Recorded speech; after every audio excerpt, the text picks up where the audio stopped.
Old-sounding music trying to set the tone for old-set movie cliche. 42 seconds of opening credits. This whole movie is only 10 minutes long. That aspect ratio. Laptop screen in the corner.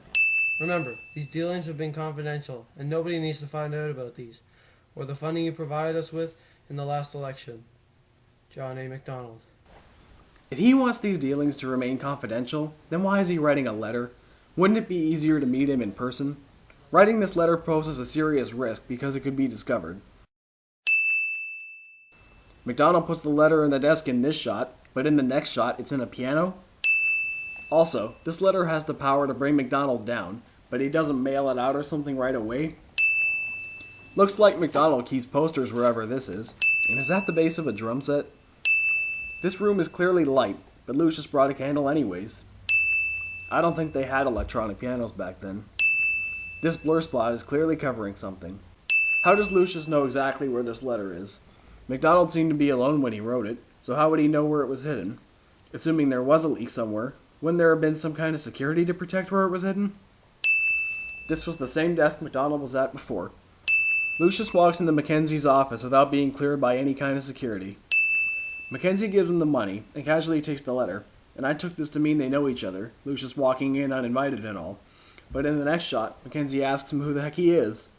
Also, Mackenzie gives him the money without knowing who he is or what he has to offer. This will disgrace MacDonald and he will be forced to resign his post. Liberals will take his place. That delivery could have been so much cooler. Mackenzie moves the gun over because he doesn't trust him, and I guess it's supposed to be a funny moment, but he doesn't seem to mind when a total stranger walks in. This movie is a mess of contradiction, and it's not even 2 minutes in. Where did you get this, Mr. Lucius Huntington. We all have our secrets. Says he has secrets to avoid a plot hole. Guess what? It didn't work. This will disgrace MacDonald and he will be forced to resign his post. Sure, we'll disgrace him, but how are you so sure he'll resign his post? All these cuts are annoying. I've heard rumors of this, but this is the first document I've ever seen that shows the proof. That look to the camera. Lucius Huntington was a liberal politician, although that is not explained. Going by the text of this movie, he's a stranger that came across some damaging political evidence somehow and sold it for a profit.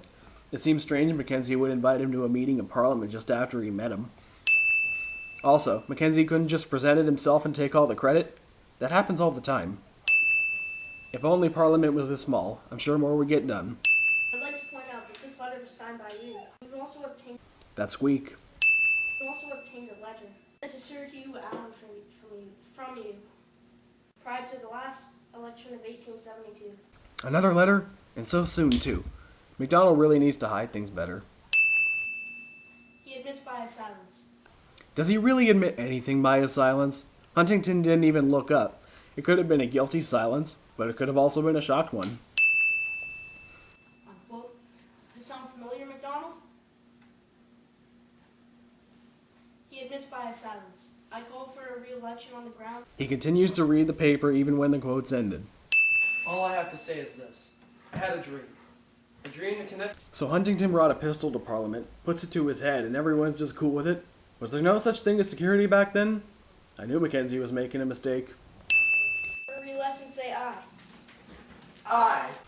In real life, Parliament would debate endlessly. A vote would not go by this quickly. If only it did.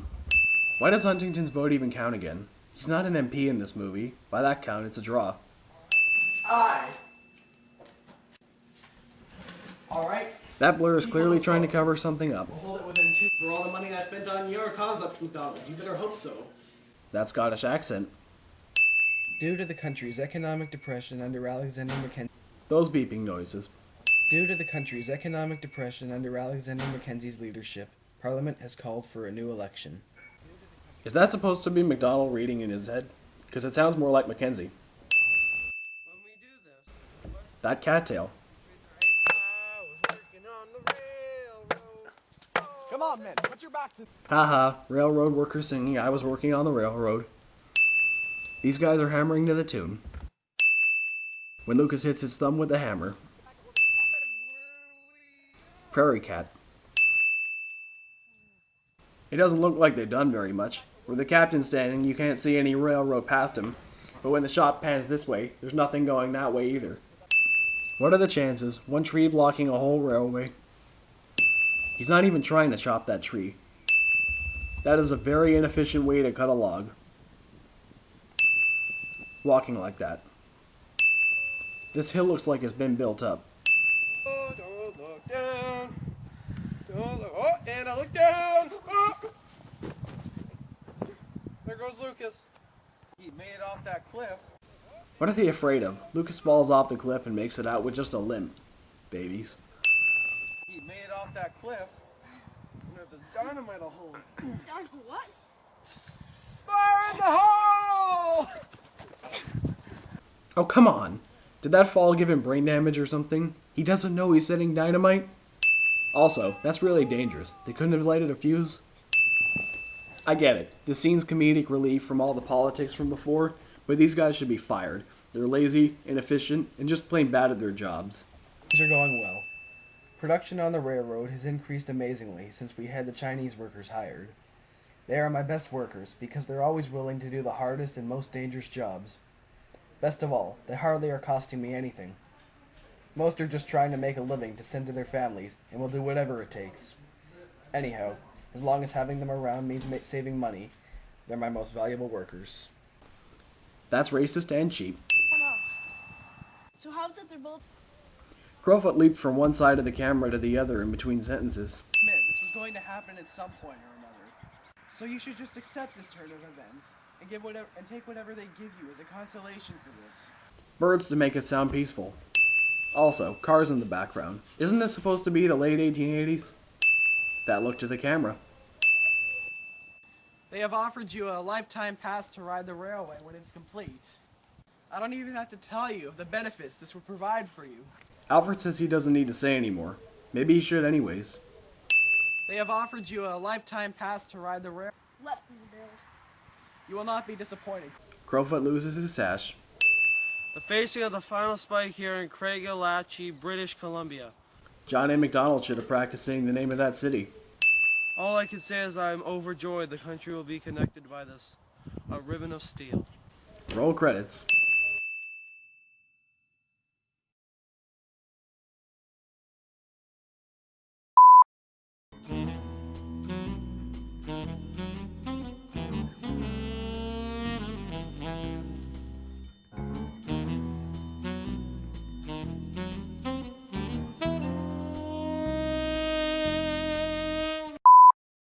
This will disgrace McDonald and he will be forced to resign his post. Liberals will take his place. Due to the country's economic depression under Alexander Mackenzie's leadership, Damn you!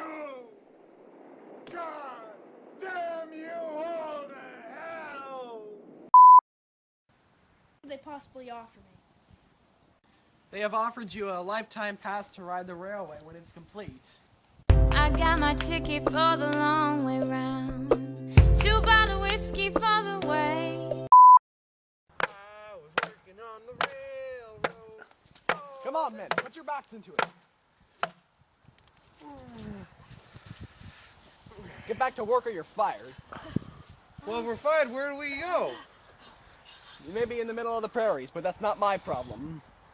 Now get back to work. How long is this country anyway? I've been working on the railroad all the livelong day. I've been working on the railroad just to pass the time away. Can't you hear the whistle blowing? Rise up so early in the morning. Can't you hear the captain shout?